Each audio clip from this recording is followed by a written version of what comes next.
or your favorite moment in this past week? And a second question right on the heels of that, what has been the most difficult or stressful or painful moment in this past week? What jumps out at you? And give me some comments in the chat. What was your favorite or best moment from the past week? And what was your hardest moment in the past week? And just asking those two questions right one on top of another is an interesting thing. Which one do you orient to first, fastest, with the most fury? Which one do you hold on to longer and stronger? Because that in and of itself can tell you a lot about your nervous system and your orientation and how your attention is wired. And there is no judgment in that. It's not a character flaw. It's data. It's information. WCD speakers. Oh, look at that. First up, he says, WCD speakers, I know who you are. Spending time with people I enjoy was the best. So notice that she oriented to the best first. That's cool. Mine doesn't often do that. I'm a little just noticing that with some celebration, spending time with people you enjoy. And the worst moment was getting too booked out with time to breathe and relax in between. And boy, do I know that one myself. That's so interesting, right? Like too booked out and there's no time to breathe. My God, the schedules that so many of us run, myself included, can constrict us and not give us room to breathe. How's that helping our health, our well-being, physical and mental? What else as the people are coming in? What was your best moment of the week? What was your worst moment of the week? You know, I think that it might be possible that my best and worst moments of the week were in the same moment. And I was just in California this past weekend. I'm here in Denver, Colorado. And I was visiting my homeland, my upbringing. I was born and raised in Burlingame, California. And I got to spend some time with a dear, dear, dear soul who's like a father, a second father to me. And he was telling me stories about his experience in Vietnam. And talk about a freeze response. Not easy to hear. And that's secondhand. He lived it, as did many. And that was really hard. And it stayed with me. And I had to really work this morning to kind of reorganize that. And as I did, as I shifted my orientation to not just the suck and hard of war and death and how bad that is, I was able to create some space, right? Some breathing room for grace that occurred in him sharing those stories with me. In him sharing those stories with me, he didn't have to be as alone in them. And I got to hear about how all the guys would call him preacher. And he wasn't a particularly religious man, but he was connected to some force, some instinct, wise, knowing something. Maybe call it God. I love Joseph Campbell's definition of God, the name for that, which includes everything we don't understand. But this man, this Vietnam War vet, heroic, has medals, helicopter pilot, the lives that he saved, including his own, because he listened to his instinct. And he just somehow knew things he shouldn't have known don't go right. And then he watched his buddy go right, and death ensued. And how did he know to not go right? Like, there's a hidden force, right? Just like my sweet Lord, all things must pass. But the energy of our guidance, our wisdom, our intuition, it can stay there. And we can learn how to tune into it. And I hope today to share some more strategies about that. D. Neal, my meditation practice daily is the best always. And the worst, the best and the worst at the same time. Does anybody else relate to that? Having your best and your worst at the same time. But that's not what Dee was saying. Dee was saying the worst was doing a critical incident debrief. Yeah, my body had a response to that with 35 first responders after our local tragedy with 5 deaths.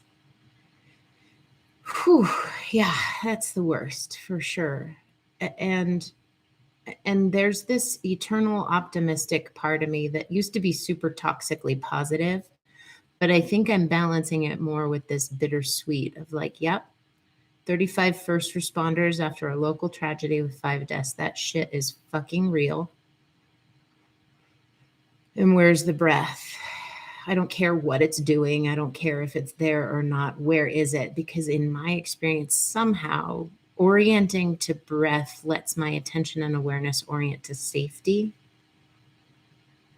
which is what can bring us back to peace, love, laughter.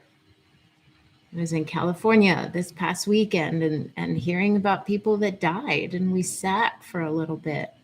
And it was that quiet, heavy, awkward silence. And then all of a sudden, one of the ladies looks over at a Santa that's still hanging up. And she says, gosh, I bet that Santa Claus is sure going to feel good when they let him down off that wall. And we talked about how, the thud of the heavy life stuff can happen. And then eventually laughter comes again. And this woman, Inger, was so beautiful because she had that line about how good Santa's going to feel when they let him down off that wall because he's just holding onto this rope. And we hold on. But like she said, her mom always said, laughter follows tears. And that's nice to remember. If we can hold on to the breath. It's like this force that can guide us through these moments of challenge. And when the timing's right, laughter will follow the tears. So welcome, welcome, welcome, everybody. Where are you from? Where are you tuning in from? I would love to know who's here. What's your name? Where are you from? What are you looking forward to in your life? My name's Renee Ostertag, technically Dr. Renee Ostertag. I am a licensed physical therapist, and I am also an unlicensed psychotherapist. And what's great about that combination is that it makes me a nervous system ninja. And I love helping other people acquire skills and practices to become more skilled in their own nervous system mastery. And so I'm this very cool combination of body and mind together. If a physical therapist and psychotherapist had a baby with a spiritual fairy godmother, that's kind of like what I do. I am going to say that if you are in acute medical or psychological distress, this YouTube Live is educational in nature. So if you are in need of support, please know that this is educational only, and please reach out to a provider that can support you in what your needs are. I am Dr. Renee Ostertag. I can support you if you sign up for a free consult. I am not attached to that. It is an invitation for you only. Elevate Minds, listening from Parker, Colorado. Thank you for being here. Super excited. I can look out my window and see where you are. Who else is here? Where are you from? Brent Green. Hello from the Talk about more than bilocation. This is like multi-location. Brent from the universe, Virgo supercluster, the local group, the solar system, the Earth, Colorado, Denver, Lighthouse Villas. I don't think it's an accident that you live in Lighthouse Villas, my friend. It's good to see you here. I've given you a medical disclaimer. Let me give you a personal disclaimer. I am human. I am messy. I am infallible. I am biased. I am privileged. And I'm doing my best every day. And I'm really glad that you're here. D from Mid-State, North Carolina. Gosh, how far away is the ocean from you, D? Is it like 2 hours, maybe? Dallas, Texas. Welcome, welcome, welcome. Glad you're here. 3 hours from the ocean, driving. Last question before I start into content. Oceans or mountains? Which brings you more peace? I live in the mountains and I'm from the ocean. I will say mountains bring me more peace on a consistent, steady basis, but oceans bring me a different kind of peace. Are you a mountain person or an ocean person?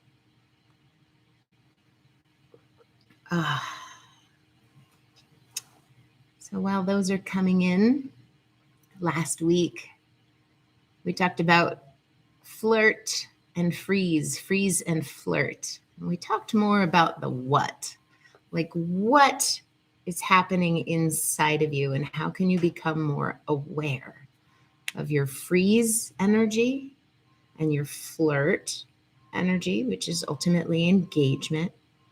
And we talked about the medium that helps our nervous system move from freeze to flight, and it's fire.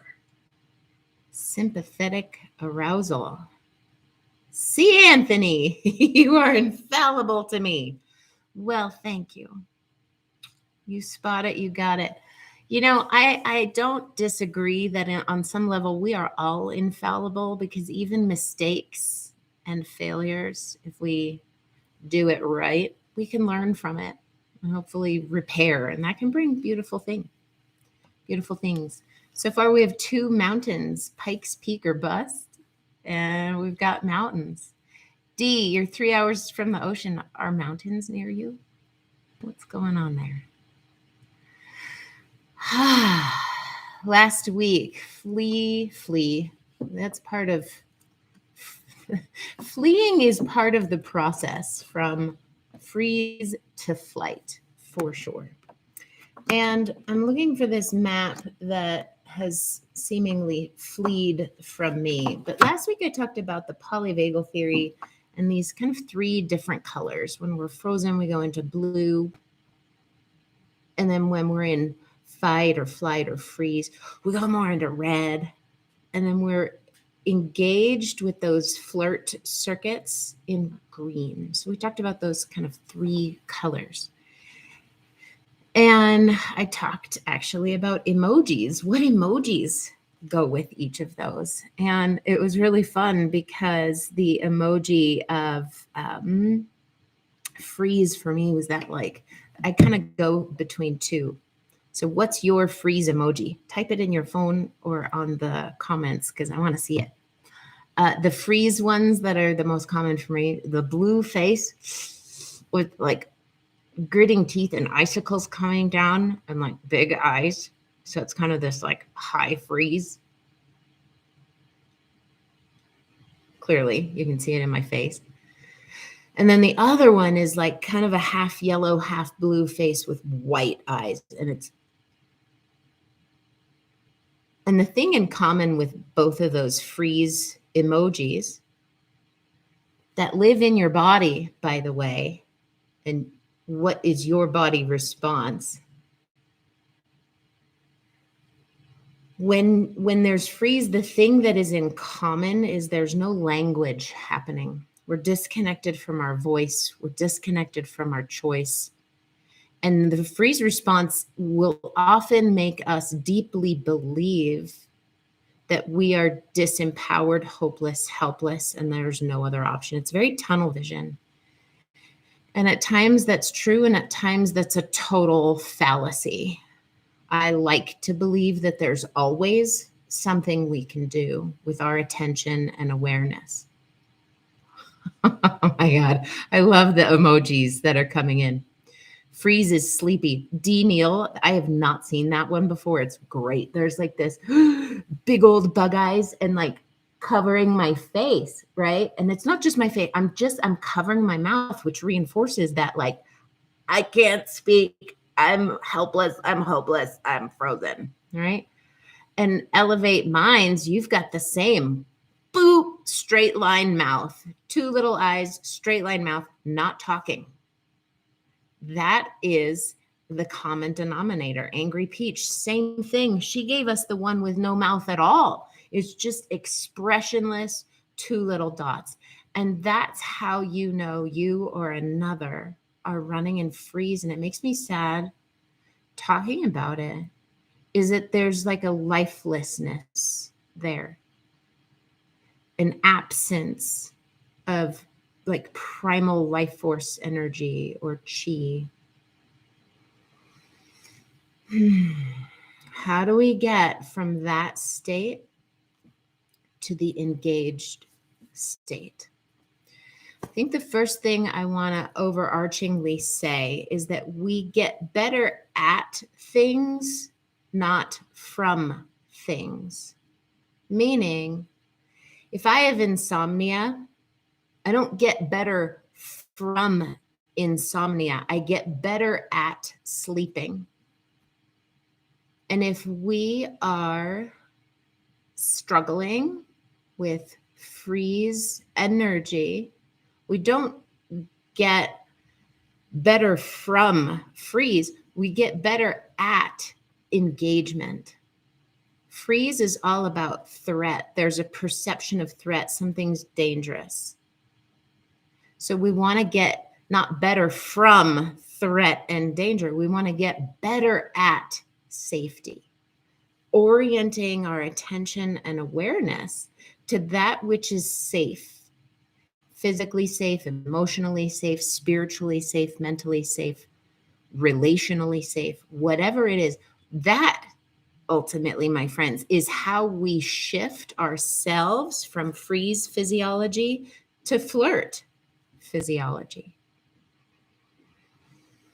Oh, and I think I just answered C. Anthony's questions. I love questions. Bring them, bring them. How do we best configure our nervous systems given the contentious cauldron? My God, that language is so good.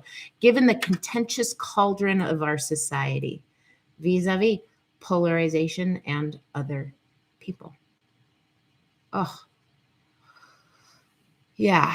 Well, elevate minds, we are oftentimes better at engaging the threat because we have 50 million years of evolutionary wiring priming us to do so.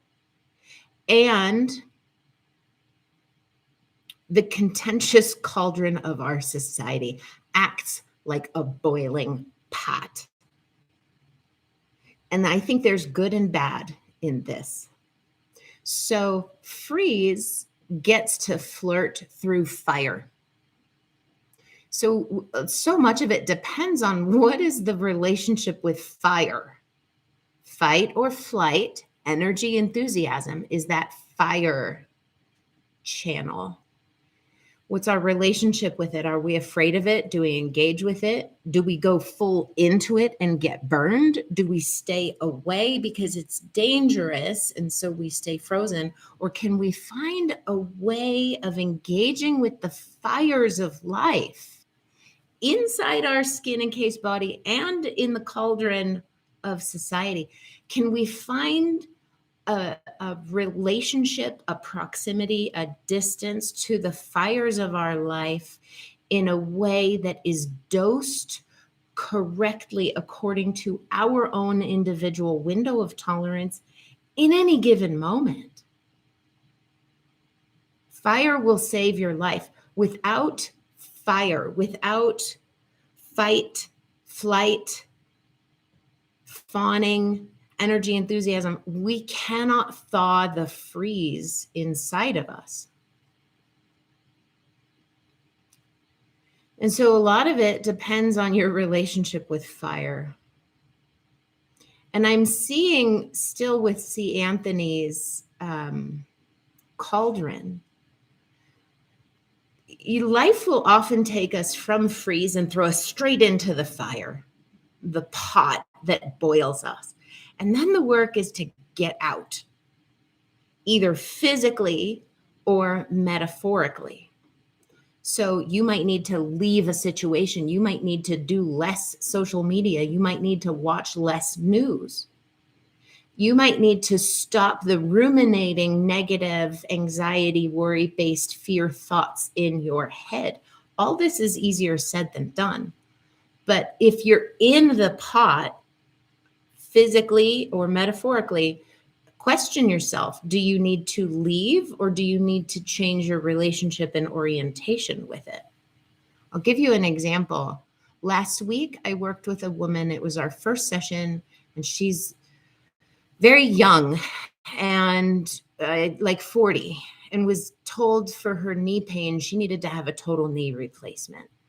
And 8 months in, her knee's worse. Her life is worse. She's worse off than she was before. And I spent a good probably 48 hours fucking pissed off at the medical system for doing that to her. And that fire of my pissed off was great because it kept me out of freeze. But after a certain period of time, it was hurting me to ruminate and be mad at the medical system, right? Say what you will, but that boiling pot, cauldron of society, which includes the medical system in this example, I needed to have a different perspective of it. And so I had to shift my own physiology from fire, flight, fight over into something more green.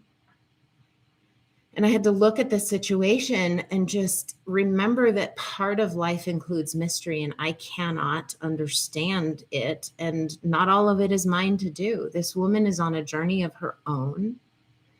The medical system is on its own journey, and it and her had an engagement together that was trying to help her. This is me being very generous. It was trying to help her. And it didn't quite hit the mark because her pain may or may not have been entirely structural. Psychosocial, energetic influences affect us and drive pain. Biomechanical solutions for those problems don't help. So I was able to soften a little bit and take another perspective. Instead of being mad at the medical system, it was like, well, they tried. That's a generous assumption. And readiness for change precedes any successful intervention. What if on some level in that mystery, she just wasn't ready? And then it comes back to me. Can I stay with that sadness and then wait? Where's the breath? Because laughter always follows tears.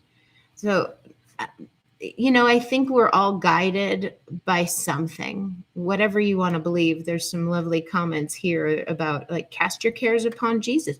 Kelly, that's awesome. That totally sounds like it works for you. And it also sounds like it doesn't work for other people. And that's not right or wrong.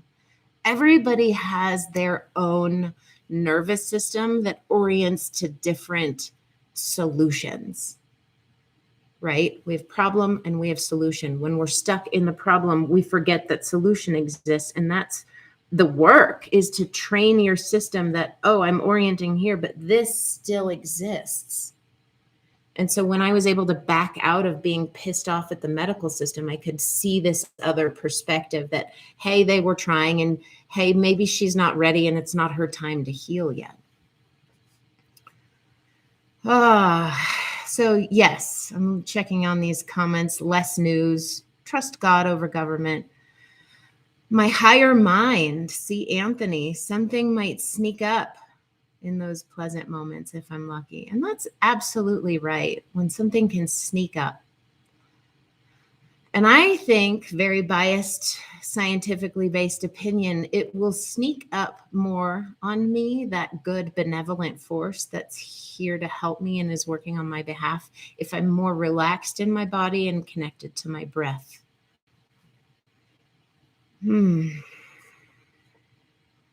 Any tips for hopelessness? God, what a fantastic question. See, Anthony, your higher mind, how do you remember that exists when you're in a hopeless situation? I'm curious to hear about that. And my kingdom for a horse, to be resilient, I've learned to prepare myself for many unexpected life situations. My mindset is set to engage in that challenge instead of dread it. I freaking love you. Come be a guest on this channel, because the more we can orient to that engagement with the challenge instead of running from it, the more of that engagement we're going to get, which includes both good and bad. But if we keep staying in the battle, we're fighting, and that's a good thing to get us to engagement. Faith over fear. I can't appreciate the little things when overarching sectors of my life are falling apart, and I don't do anything about it. It's like being in a fire and enjoying an apple. Angry Peach, you have an unhappy face with that, but I actually think that's beautiful. It's like being in a fire and enjoying an apple at the same time. That's paradoxical. That's oxymoron.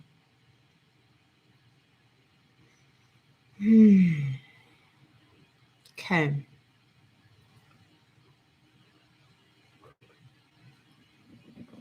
Gratitude for the apple in the fire. Have I had much experience with spinal cord injury people? Not a ton, to be honest. The most recent person that had a spinal cord injury was about 10 years ago. I consulted with somebody recently on spinal cord injury, and I did a 12-week internship in spinal cord injury. Where does one's mind end? God, that's a good question. Ali Elias, thank you for that gorgeous comment. Where does one's mind end? Mind feels everywhere. Okay, let's take a second to talk about mind versus brain. The brain is a 3-pound hunk of tofu-looking meat inside your cranial vault. It is a structure that if you were to take the top of your cranial vault off and remove the brain, you could put it on the plate, and the brain remains the brain. The brain is a physical structure, and inside of its wiring and circuits, it has riverbeds that allow for the flow of consciousness. And that's where we get into the mind, where the mind is not the brain. The mind is an energy and information field. And it lights up and runs through our brain when the brain is inside of us and nerves are working. But my favorite definition of mind, where does one's mind end? I don't know that it ends, because my favorite definition of mind is what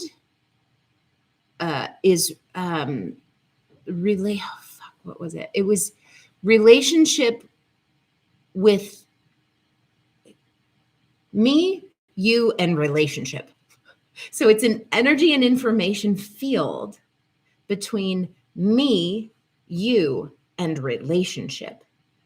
And so my mind doesn't end. Your mind doesn't end. It is an energy and information field that encompasses my relationship with myself, my relationship with other human life at large, and my relationship with anything, right? Like my relationship with this candle includes mind. So do we want to run circuits of threat in our mind or circuits of safety in our mind? Ali, curious how that lands for you. See, Anthony, through my best intentions for myself and others. Well, that's a good way to run safety circuits in your mind, that which is everywhere. Good instincts and being respectful to all others' views. Clearly you are, because of this exchange earlier with like Give your care to a higher power always. And it doesn't matter if it's Jesus or Hare Krishna or whatever. And loving yourself. My neighbor gave me that advice, right? When we love others and love ourselves, what does love look like? Doing your best, being respectful, listening to your instinct. All those things are ways that we can bolster our circuits of safety instead of threat.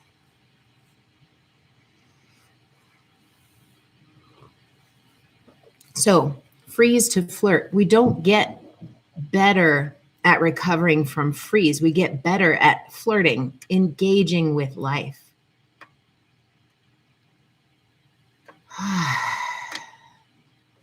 So I'm going to, Allison. See, Anthony, I want to call back to your question too. And Allison, your words inspire and I want to learn more from you. Well, thank you. Keep showing up on Mondays. Watch my videos, like and subscribe, share the word, please, because that helps me spread the word because I think it's good and it's not my word. Like I'm just listening to instinct and things.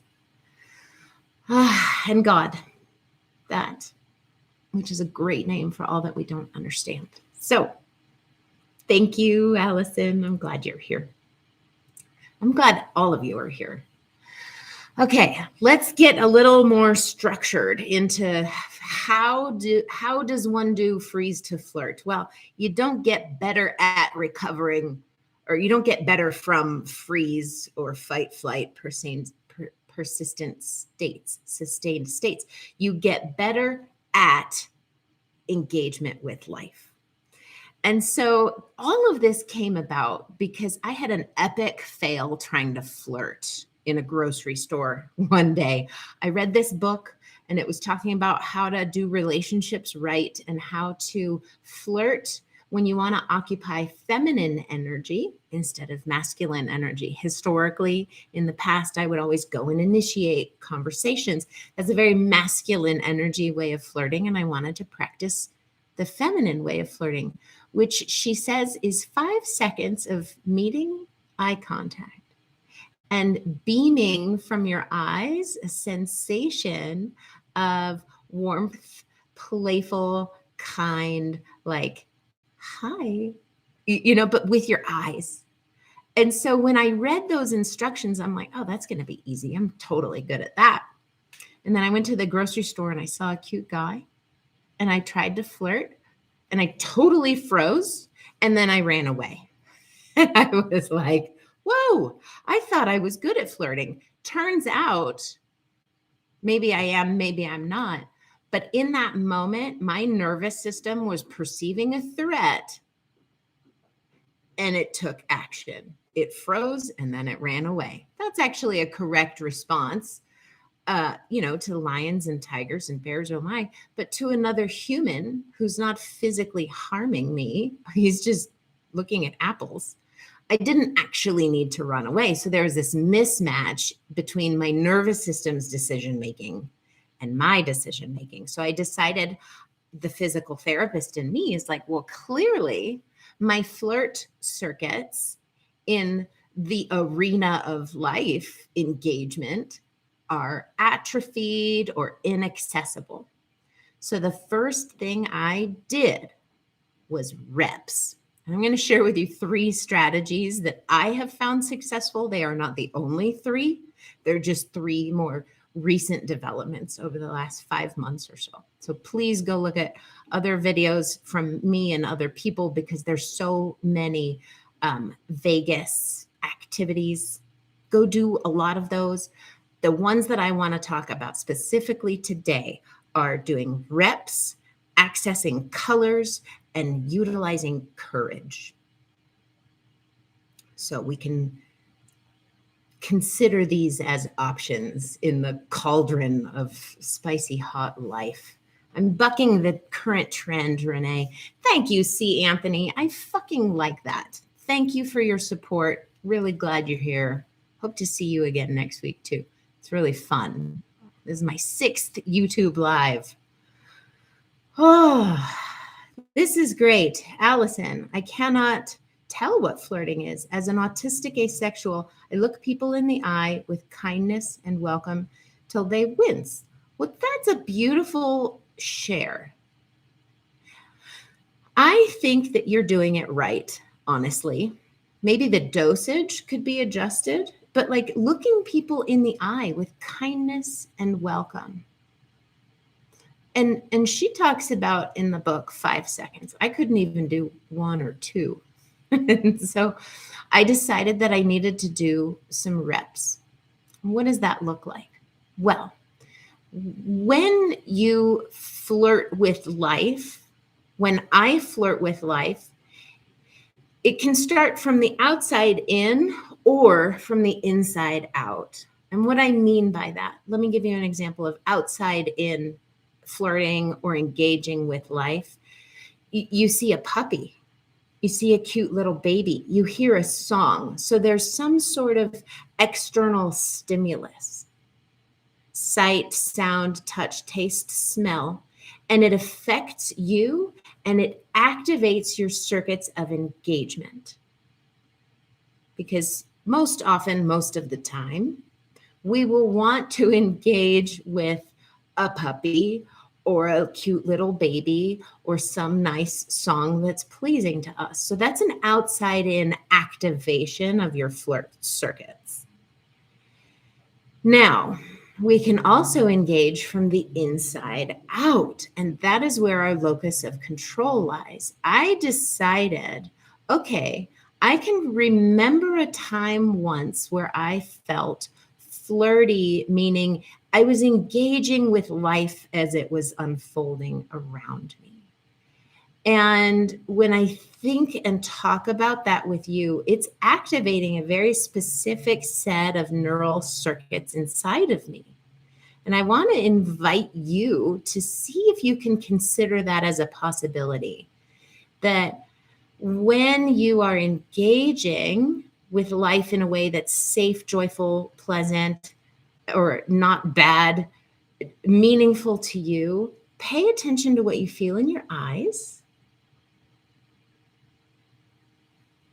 And then notice how that translates down to a feeling in your chest. And right now, I'm very connected to a peaceful, open, expansive feeling that connects my eyes and my chest. This is vagus nerve activating, social engagement, ventral vagal nerve, flirting with life right now, engaging with life. And I decided that I needed to train those circuits. Like you go to the gym and you build biceps by doing bicep curls. I can train my engagement circuits by running reps. And so I decided to start actively doing, it started with 2 to 3 seconds and I could feel it and then it would go away. Well, technically it started with I couldn't feel it at all and I just had to imagine it. But then I started paying attention to how I felt eyes to chest when my dog was being really cute, and that kind of jump started it. And so I would just do reps, 2 to 3 seconds, and then you can stretch it into 3 to 5 seconds, and then you can stretch it into 5 to 7 seconds. And you want to build up your endurance for the flirt circuits. I've been doing a lot of head to heart because it's eyes to heart. You want to feel that from the inside out, and you want to build it up to 12 seconds because 12 seconds is what it takes to encode that into your long-term memory. So that's the first stage, is just activating the circuits from the inside out. And you might need an outside in to start it, like I did with my dog. Maybe you do it with something that's safe and lovely to you, a sunset, a song, a piece of art, right? There's a good question for you. What is something in your life that activates your own circuits of flirting, engagement circuits? So I started first, and now this is back in like July. I started doing reps, maybe June. And I did them without other people around because I felt super awkward. But then I got better at it, right? You keep going to the gym, you keep doing your bicep curls, you can lift more weight and it gets easier. And then I decided to try it in different places with other people around, but I got too nervous and scared. So I would try it doing, looking at their like feet or the back of their head or the side of the head. So I'd go into the grocery store or I'd go into a coffee shop or I'd be walking the dog down the street and I would practice running flirt circuits with other people around, but I wasn't engaging with their eyes. I was just engaging with their person, their human, their skeletal structure, right? Just looking at their feet, just looking at the back of their head.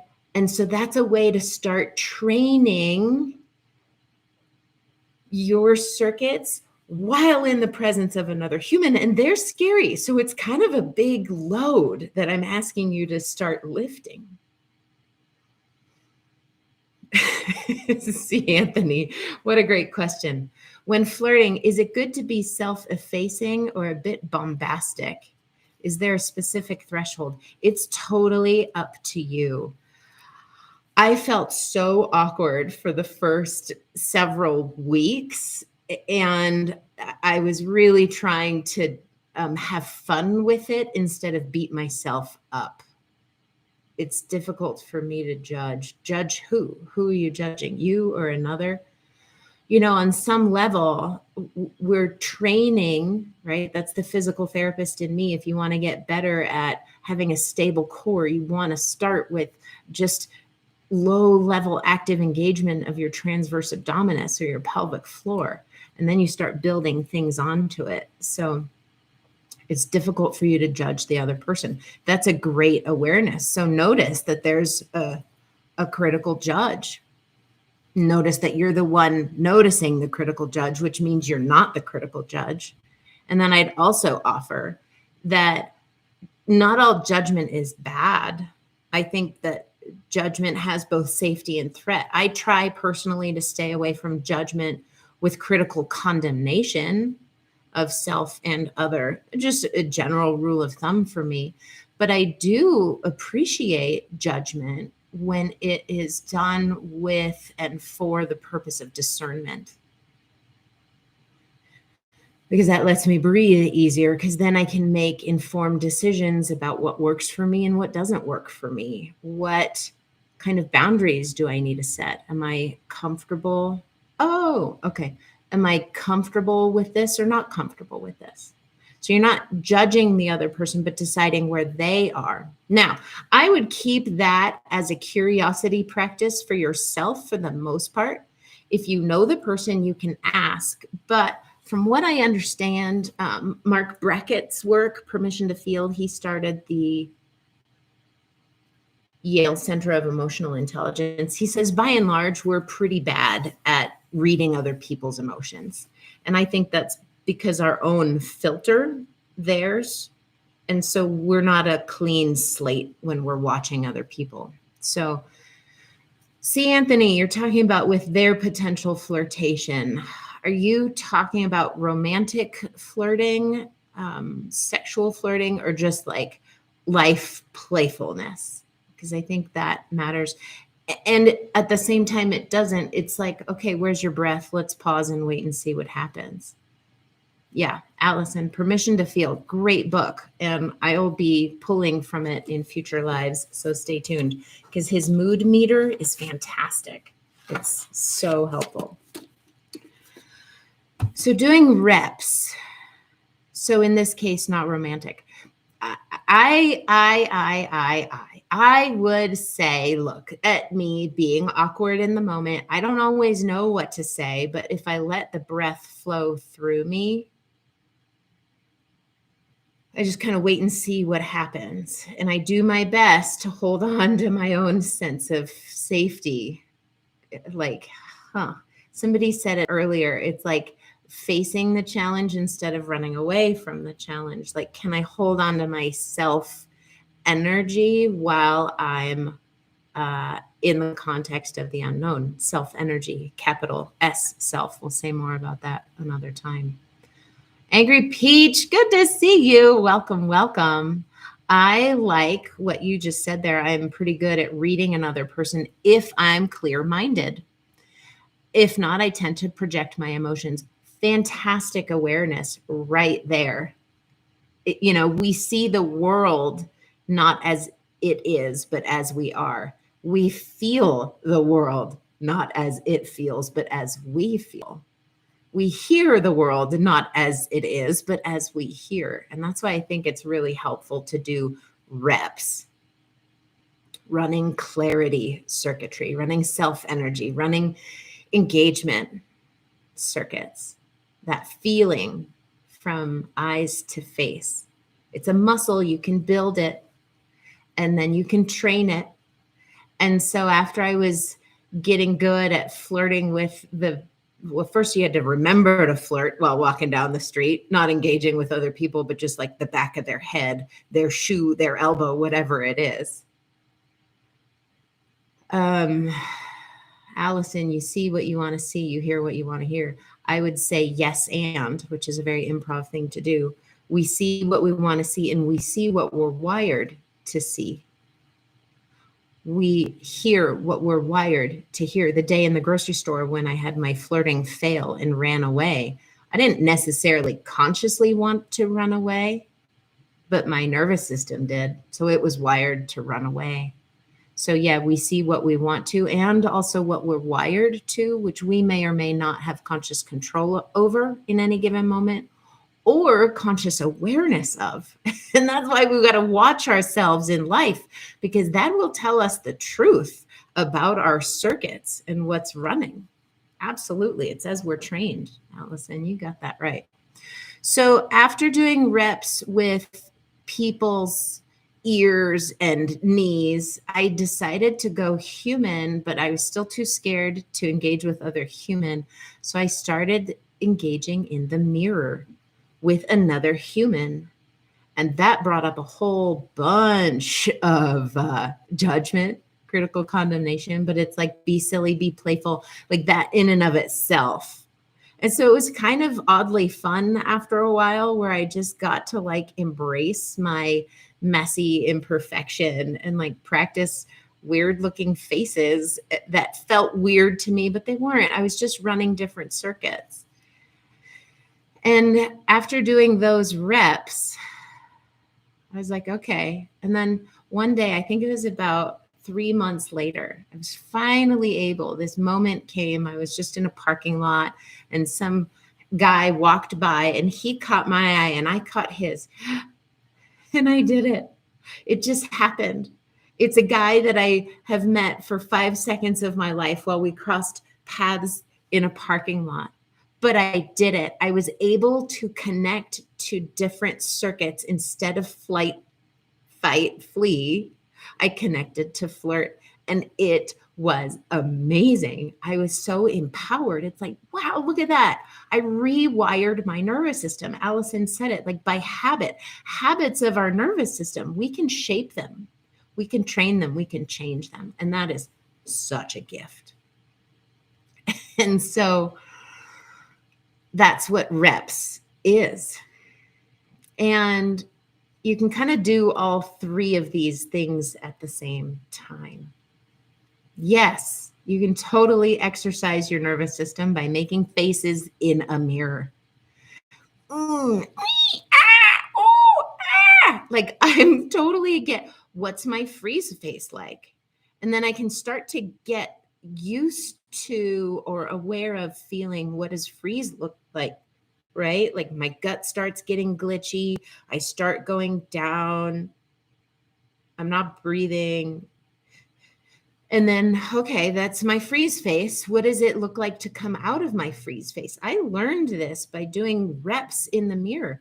Coming out of freeze, like let my eyes meet something. And I will always go fight or flight by default first, because the fire warms the freeze. And that was my problem, is I got stuck in engaging with other people in more sympathetic arousal, fight, flight energy. And that's why I ran from the grocery store. And so I had to like practice right? Like, what does it feel like when I'm in my fight or flight? It's so much more tense, and my eyes are really pointy in their focus. My jaw is tense, and it's rigid here. And I wouldn't know these things if I didn't practice in the mirror. I did reps of facial awareness to get to know my freeze, to get to know my fight flight. And then I softened and could find a way to transition into more flirt energy. And you can hear my voice change. You can see my body gets more flexible. My face feels softer. I go more into that kind of fuzzy focus instead of pointy focus. My head is more back.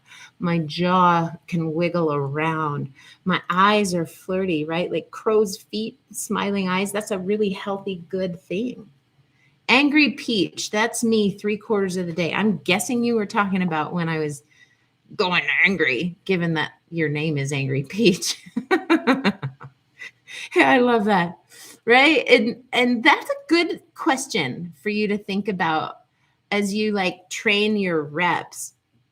And there's no right or wrong answer to this. What percent of the time, when you just first thought what comes to you of your life, what percent of the time are you in freeze? Type it in the chat. I'd love to hear it. Freeze. What percent of your life do you live in freeze? When I first did that, my answer was like 2 to 6%. 80% in freeze, Angry Peach. Fantastic awareness, right? We cannot change it if we're not aware of it.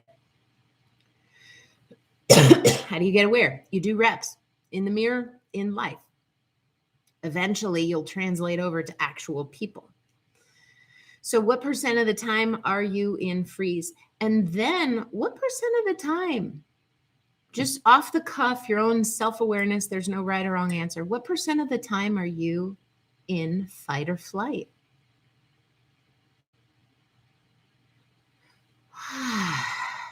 When I first had that question come to me, the answer that emerged was like 85, 90. I was like, wow, that's a lot of habitual training in my head, neck, face to be in fight or flight. No wonder I'm a bitter, fucking resentful bitch, right? Like my face is constantly telling my brain that there's a threat around, whether there is or not. My face is telling that to my brain. And so I'm a really resentful human because they all need helping and I'm a fixer and a rescuer and a caretaker. Like no wonder I've had burnout and adrenal fatigue and IBS and crazy blood pressure, POTS type of stuff. Whew. All right. Constant fight or flight, 90%. Allison, great awareness. We can't change it if we're not aware of it.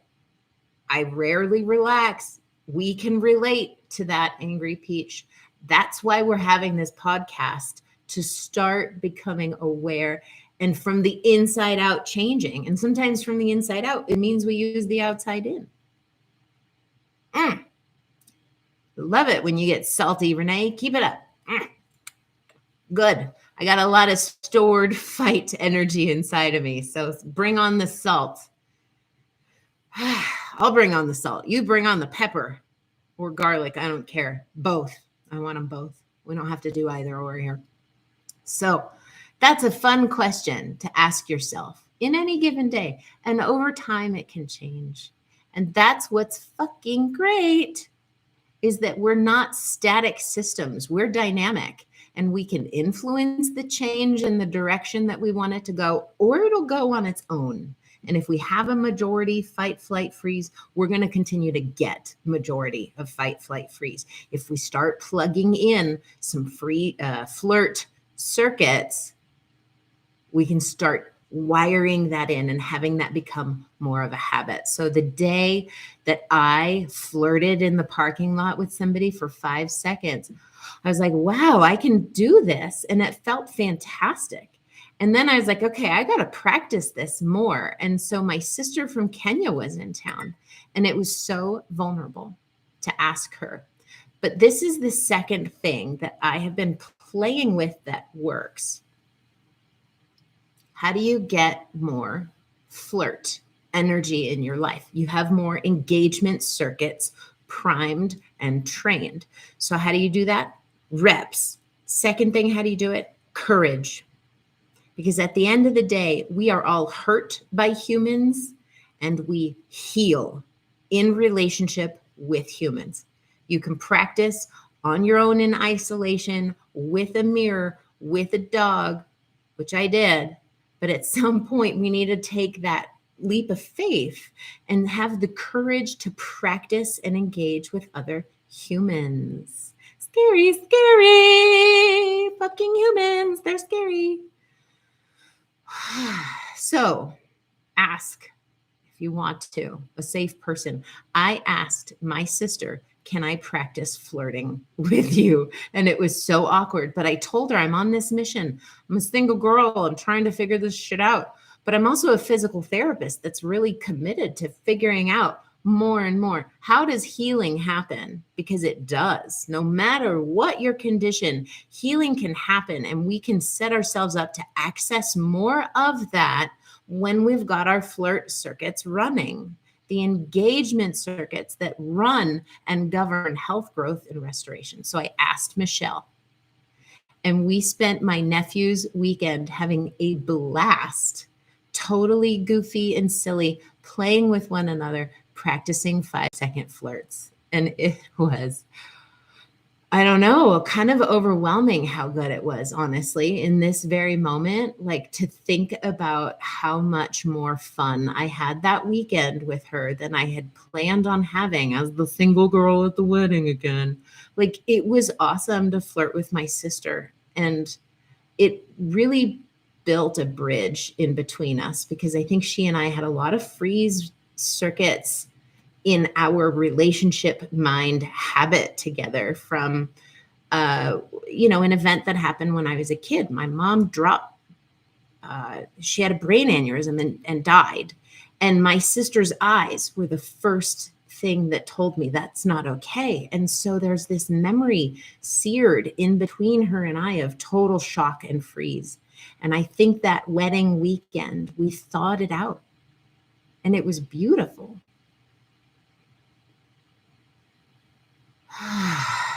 Allison, your daughter needs to hear me. I'm here, girl. Every Monday at 10:30, she can watch replays. I do free consults if you want one-on-one work. Flirting sounds like what I think of having as fun. It's absolutely that. It's fun, it's play, it's curiosity, it's creativity, and having courage to ask another person to intentionally practice with you lets your system have more access to that. So then your percentages of fight, flight, freeze can lessen, and your engagement circuits, your flirting with life circuits can improve and occupy more space. And as that happens, I guarantee you it is a biological, natural process. Your health across the board will be better. I tap your knee, you kick. You tap into your flirt circuits, you get healthy, period. That's science. Oh, Allison, no wonder we connect. I'm sorry about your dad's brain aneurysm. And you were 12. I was 11. I get that age. It's a tough one. And did you know that courage, like the second way to tap into flirting, is courage and asking, taking risk with building trust and safety with another person? Courage, the root cur, C-O-U-R, means from the heart. And so, Allison, I see this beautiful example of like how weird life works. You and I share a similar kind of background history with losing a parent at a young age, right? That preteen, it's so tender. But like having the courage to tap into and train different circuits in you, do reps, have courage, engage with another. It's glorious. That's another song I play for myself every morning to jumpstart my circuits. Music is huge for me to jumpstart my circuits. Glorious, glorious. Oh God, I'll spare you guys, but it's a great song. If you have any songs that guarantee activation of your flirt circuits, put it in the chat because I want to hear it. Okay, the second thing is courage. The third thing, this is very exciting. Glorious. Who sings it? Let me look it up.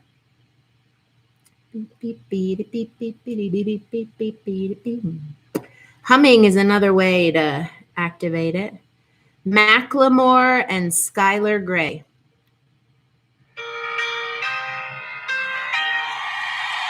know I'm back, like I never left. Another sprint, another step, another day, another breath.